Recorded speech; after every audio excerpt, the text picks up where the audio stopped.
I am Dominique Costaliola. I am senior researcher at INSERM, working at Institut Pierre-Louis d'Épidémiologie et de Santé publique from Sorbonne University and INSERM. On behalf of my missing co-chair, Thomas Bourgeron, from Institut Pasteur and Université Diderot, bienvenue à tous.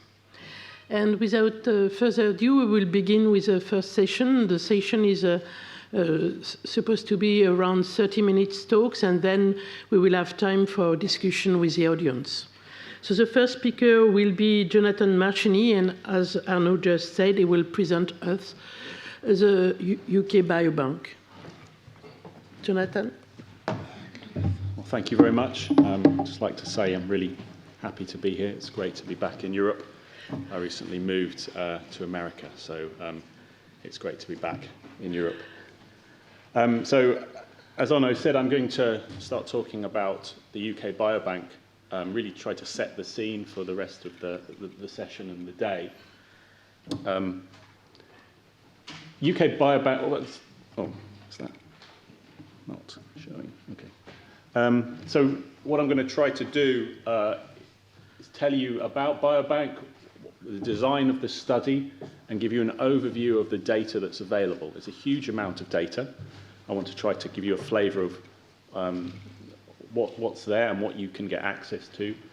My involvement in this project has been involving the analysis of the genetic data, so I'm going to introduce that, tell you about some aspects of that data to do with the population structure or ancestry of the individuals in the study, how related they are, tell you a little bit about some of the statistical work that we've done to improve the data, and how we go about doing a genome-wide association study.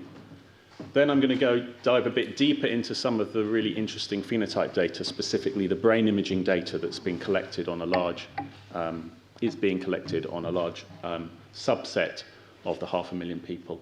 And then very briefly talk about the ongoing effort to exome sequence all of the 500,000 samples, and this is, I now work for a company called Regeneron who are leading the way in that.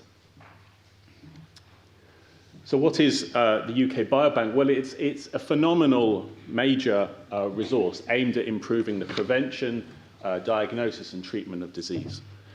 So, you know, there really was an amazing amount of foresight, you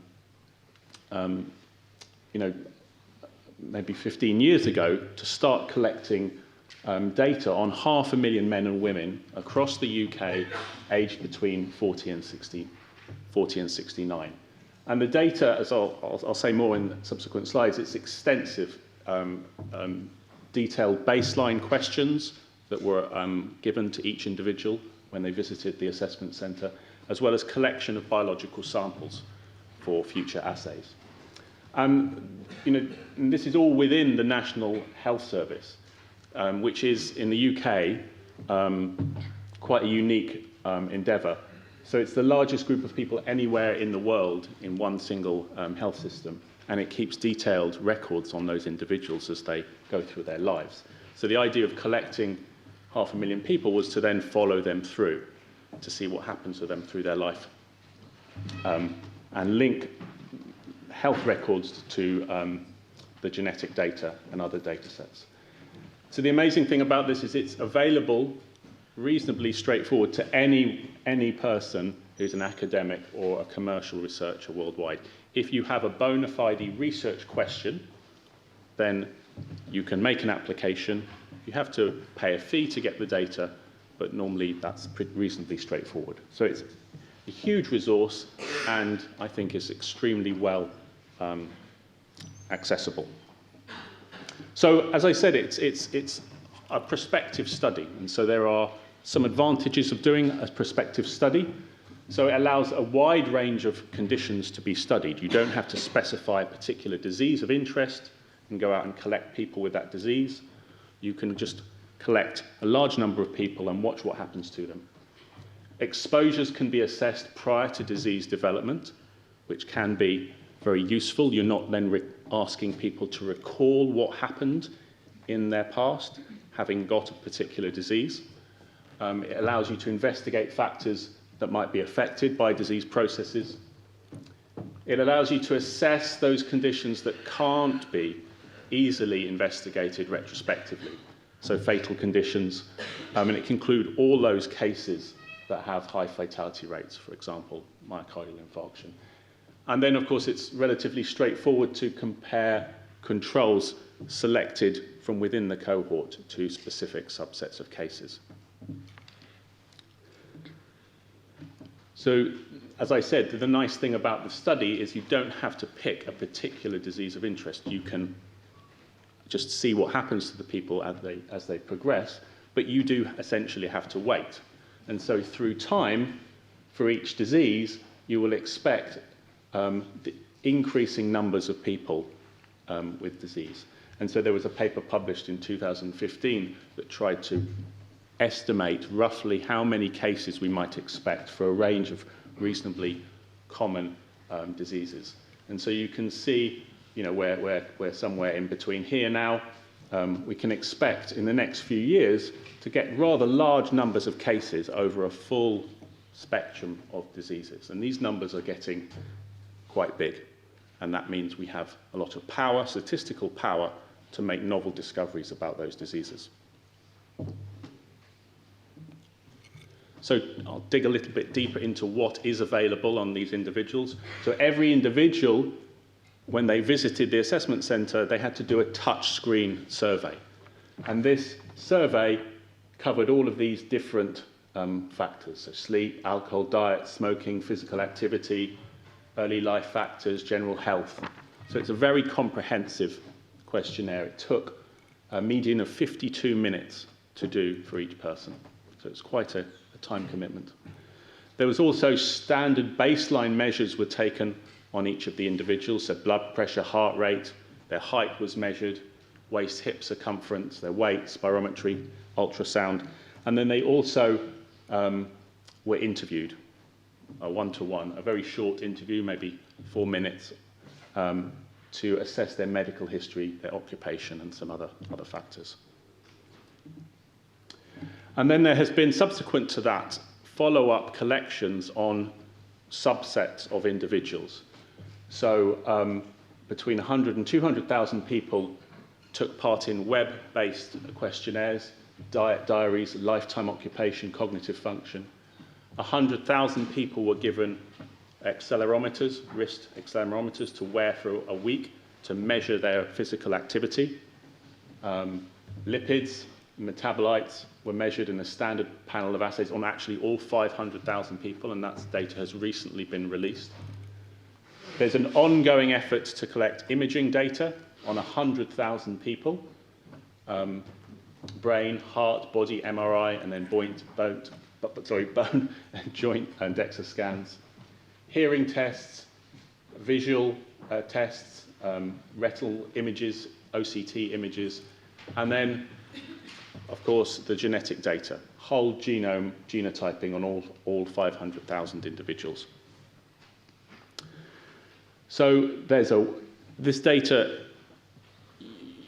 you have to apply to access it, but there's a website that you can go to. I'm sorry, the title, you can see the web address there if you're interested. It's very straightforward to browse what is available. So I've prepared this little video that just shows you. You can search, you can type in something like blood pressure. Then you get a list of every instance in the data. It says blood pressure, so I've clicked on diastolic, and then you can see you get some summary. It tells you that there are this many data points on blood pressure covering nearly all 500,000 individuals, and you get some small amount of summary information about that trait. And so it's very useful to be able to browse through this to see what is in the data before you make an application, so you can see what's there. So I'm going to talk about the genetic data, and I'm going to assume not everybody knows about genetics. So I've got a little cartoon here really to try to represent what's been collected. So here, each row is a person, and each column is a position in the genome. And so here I only have 4 people, and I have 7 positions. In reality, there are going to be 500,000 rows, and there are going to be about 800,000 positions of the genome that have been measured. Now, the genome is a very large place. It's 3.2 billion positions. Yeah? It's very difficult or expensive to collect data on all of those positions.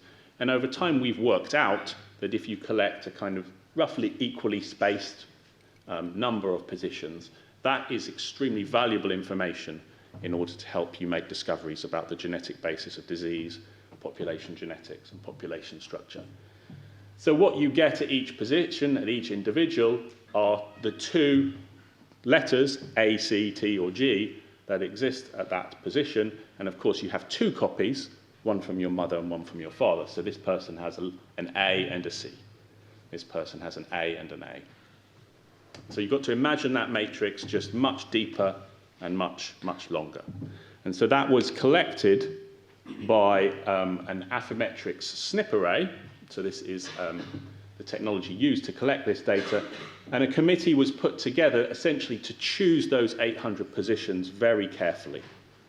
So there was a big set of positions that were designed to capture the genetic variation as well as possible in the set of individuals. And then specific classes of position or SNP were added. So ApoE is a very important position in the genome. It's a locus that has a very big effect on your risk of developing Alzheimer's. There's specific sets of coding variants, so these are positions within genes that we know make coding changes to proteins. And then various other sets of variants known to be associated with particular diseases. SNPs in regions like the HLA, which are very important for immune function. So that data was collected, and then we started to look at it. And one of the first things we started to look at was population structure. So can we use the genetic data to make inferences about the genetic ancestry? Essentially, where are these people from? What is their genetic ancestry? And so the first thing that we did was we applied a method called PCA, which takes that big matrix of genotype data and tries to find a 2-dimensional representation of that data. So the data itself is highly dimensional. Can we find, essentially, the best way of arranging all those 500,000 people on a 2D plane that represents as much variation in that data set as possible? So this is the plot that you get. You get this first axis and the second axis. And then each point has been colored according to where each person self-reported they were from. Okay? And that's not always the same as their genetic ancestry. So you can see that there is the largest amount of people are from here. You know, this was a collection from the UK. So most of the people, you can see British, actually it's not super clear, but green crosses, which was annotated as self-reported British, which is about 430,000 people. Most of these people cluster very strongly here. And then you can see there's variation away from there. All of these people here have self-reported ancestry from Africa, and then there's individuals here who self-report East Asian ancestry. And so I guess the point I'm trying to make here is that this cohort is quite diverse from around the world. There are lots of people with diverse ancestries in this data set. And you can see some of the numbers of self-reported ancestry. And doing this type of analysis is actually very important when you go on to try to make genetic discoveries, because you have to account for where people are from in the world, what their genetic ancestry is, to avoid making false inferences. The other thing we looked at is relatedness. You can take the genetic data from 2 individuals and compare that and make an inference of how closely related they are. So if I was in that data set and my brother was in that data set, because we share so much DNA, those two rows of that matrix, to some extent, would look similar.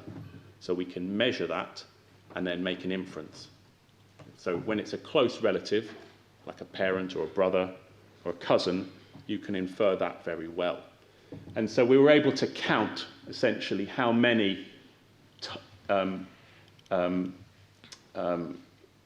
pairs of individuals fell into different classes. So we found that there were 186 pairs of twins, over 6,000 parent-offspring pairs. I mean, these individuals were between 40 and 69. So it is feasible that within that age range, two people could be parent-offspring. Of course, lots of siblings, and then as you go further, in terms of how related they are, the numbers increase. So there is, overall, we found 148,000 individuals in the data set who were had a genetic relationship to at least one other person. So that's quite a lot of relatedness in that data set. And we did some calculations were done to say, how is this expected? And roughly, we think this is more relationship than you'd expect if you took a completely random sample. And that's because it wasn't a completely random sample. People were, I think one of the issues is people were asked if they wanted to be in the study. And so there's an effect. If I say I'm going to be in the study, I might tell my close relatives about this study I've been part of, and they might then, when they get invited, think it's a good thing. And so that increases how the amount of relatedness. This picture shows some of those family structures that we found in the data. So you can see that these little pairs of individuals, but then as you link them together, you can see that there's some more extended families in the data. So here you've got a trio, and that might be a parent and two children. And you've got four people here. This might be a parent and three children. And here this might be four siblings altogether. So one of the things I worked on this data was trying to enhance the genetic data. So as I said, there are 800,000 positions in the genome that were measured. But there, as I said also, there are 3.2 billion positions in the whole genome. So this is actually, even though it's a large number, it's still quite a small fraction of the total positions I can measure. Ideally, I would want all 3.2 billion. And so the question is, what can we say about all of those other positions that weren't directly measured? And so there's a method that I've worked on quite a lot in my career called imputation that allows you to probe those positions without actually going and measuring them. So I want to explain how that works. So this is my cartoon where I have this matrix of genotype data. The first thing we do to the data is we estimate the phase or the haplotypes in this data. As I said before, each individual has two of these letters. One comes from their mother, one comes from their father. So if I look along a person, ideally I'd like to say this combination of letters came from the person's mother and this from the father. And so ideally I'd like to arrange the data like this, where all of these letters are arranged on two lines according to the maternal and the paternal transmission. Now, that's tricky because if you take a position like this, there's a T and a C, that T and a C can be, you can see I'm switching it, it can be two ways round. Yeah? So every time there's one of these sites which we call heterozygous, there's two possibilities. The problem is there's lots of them. Okay? So all of these positions can be flipped either way. Now, there's a huge number of them, so there's more possible combinations, way, way more than there are atoms in the universe. It's just a much, much larger number. And so, from a statistician, the challenge is, can I estimate which way round each of those flips are? Okay? So that might sound like a very hard problem. The reason that it's tractable, especially in a sample size like this, is because of all of that relatedness. Remember I said that there were lots of individuals who were related to each other. So for example, take myself. If I'm in the data set and my brother is in the data set, our genetic data is very similar because we've inherited similar genetic data from our parents.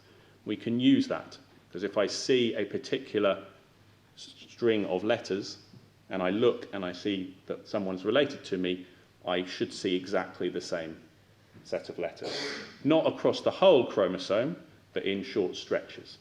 So there'll be short stretches of sequence that are the same in related individuals. And the statistical methods we use try to leverage that signal. And so, remarkably, you can do extremely well.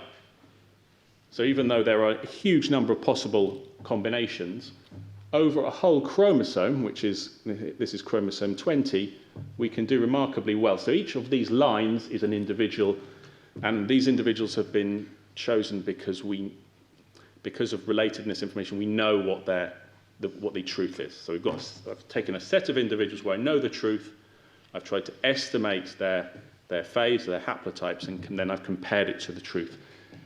And the way to read this diagram is, when there's a change from dark blue to light blue, or vice versa, that means the method has made an error. So what you're looking for is you're looking for long stretches of a single colour. And so you can see that I think there's 70 individuals on this plot.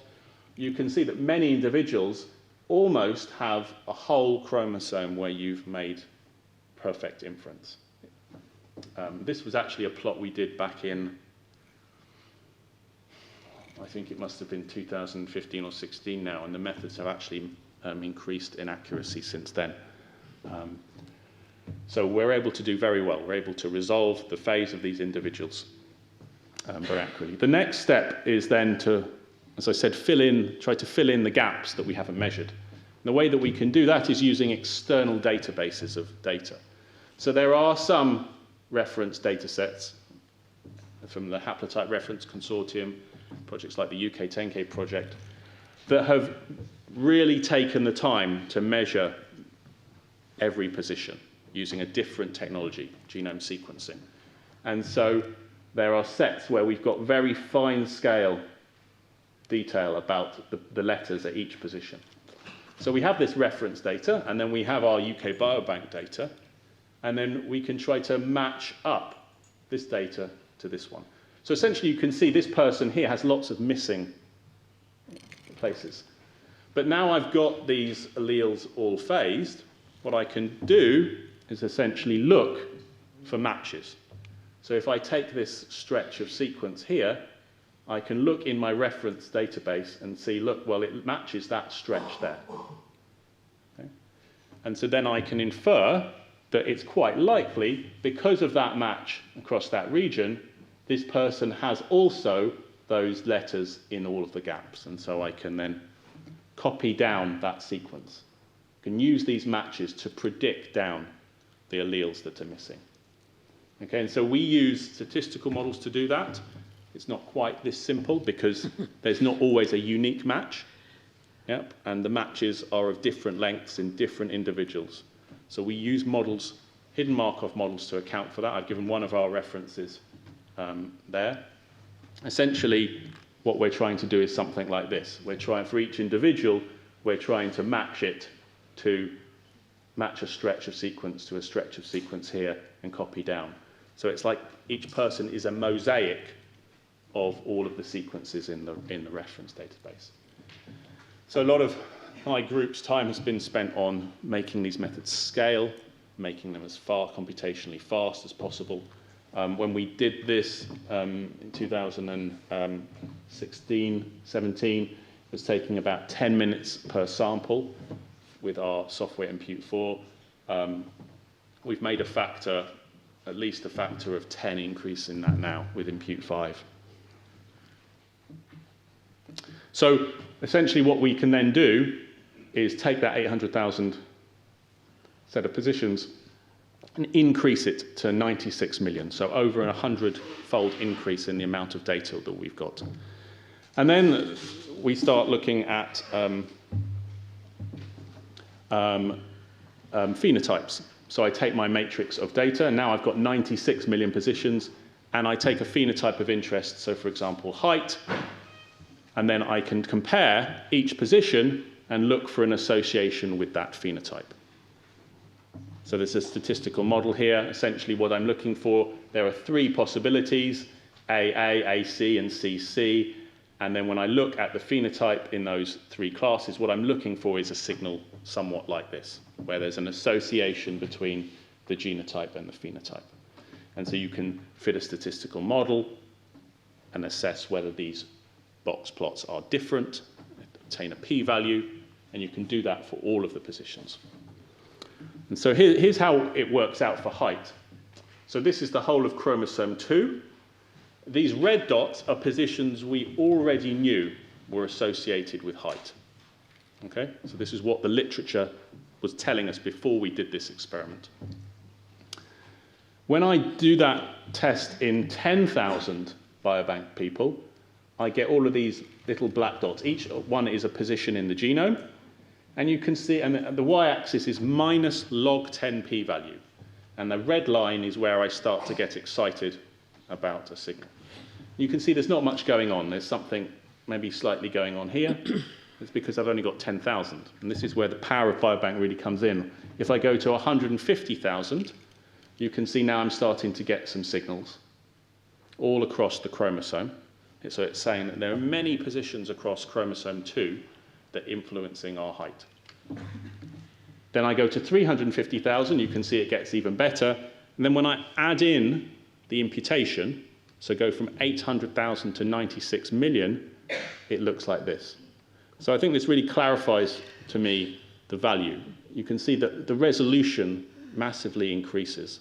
It's a lot easier to see which positions are associated. Height's a special case, I think, in some sense. There's lots of positions in the genome that affect our height. Essentially, our height is the combination of lots of parts of our body, all which have a genetic basis, individual genetic basis maybe, and so it's all adding up.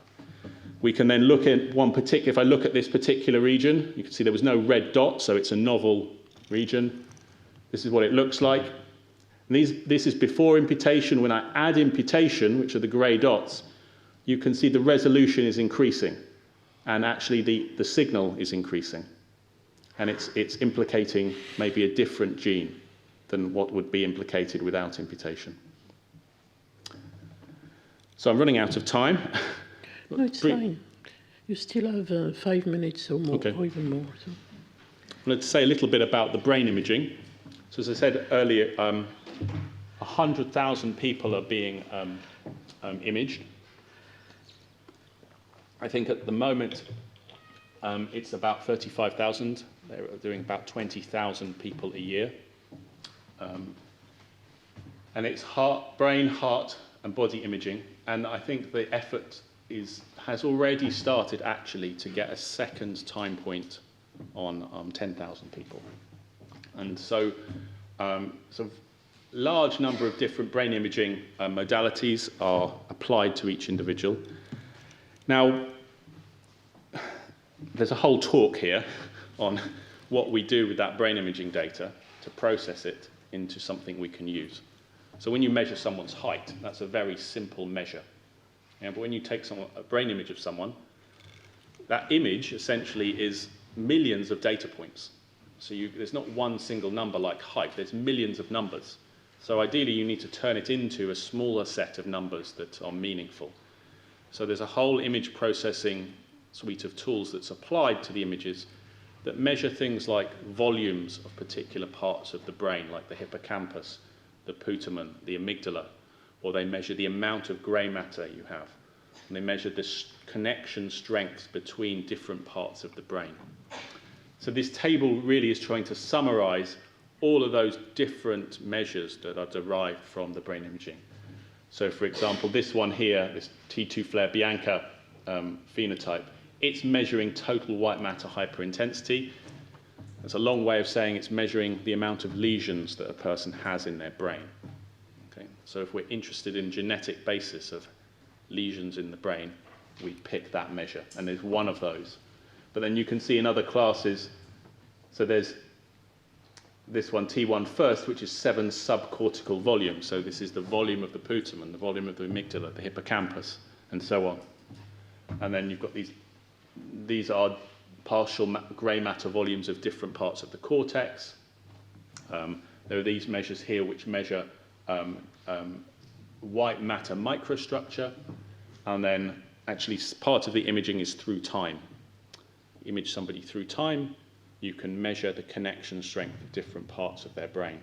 So there's a huge number of measures, actually, over half, that are related to that. So in total, there were 3,144 individual measures that were defined from the imaging. Now, we analysed each of those individually using a genome-wide scan.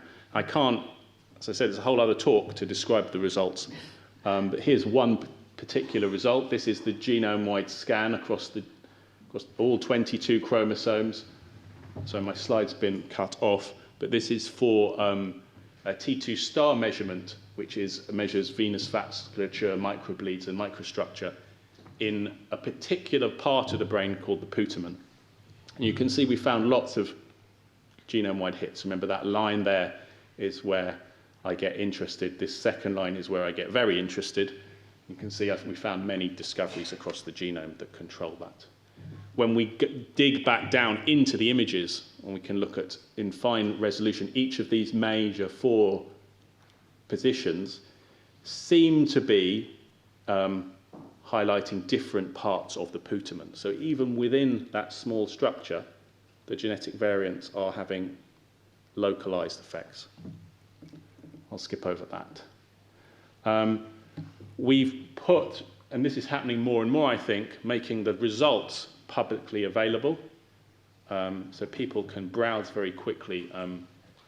My current colleague at Regeneron, Gonzalo Abacasis, and his team built this amazing software that allows you to browse the results of such studies. I've got this little video that shows you that. So this is a web browser. You can put in a particular phenotype of interest, and it will then show you in real time that genome-wide scan. It will then show you some summary information. It will show you the major hits. You can then click on particular regions.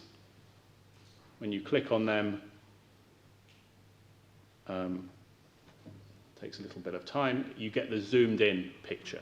So then you can look very quickly then what genes are in that region. And then when you click on a particular position, it will show you that position in all of those phenotypes. So you can see if that position, it's not only associated with that trait, it's associated with a whole range of different traits. And these tools are becoming more and more widely used. The amount of data is getting so big, and it's not just one phenotype like height that we're measuring, it's many. So it's very helpful to dig deeper and make discoveries. There are some kind of funny things in this data set as well. This is the search tool that we added to the browser. And then there's some interesting traits like how much you nap during the day. And if you look, do a genome-wide scan of that, you can see there are lots of positions in the genome that seem to be associated with how often you nap during the day. I'll leave it to you to go and browse that. So very quickly, just to finish, I'm just going to say a little bit about the exome sequencing. So this is being carried out from the Regeneron Genetics Center, which I now work on, all 500,000 subjects. And it's actually a collaboration between Biobank and 8 different pharmaceutical companies, 9 if you include GSK, who were involved in the initial part of the project.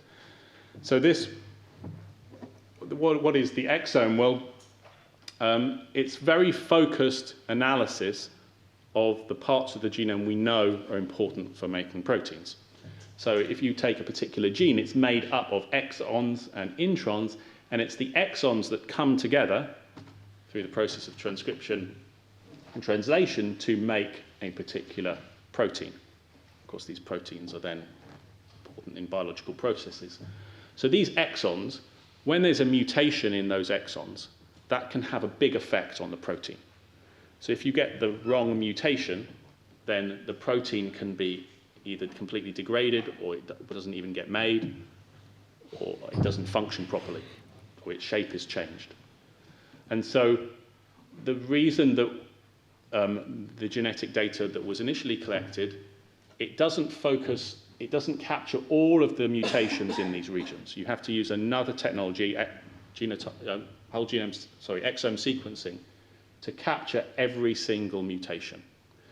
Now, the exome is about 1 to 2% of the genome. So it's a small part of the genome, but you have to look at it very intently. It's quite expensive. And so that's why, you know, these companies have had to come together to fund that. It is quite an endeavor. And so, you know, we're analyzing that data. In-house at the moment, we have 150,000 people exome sequenced, but we recently published a paper. It's freely available on 50,000 individuals.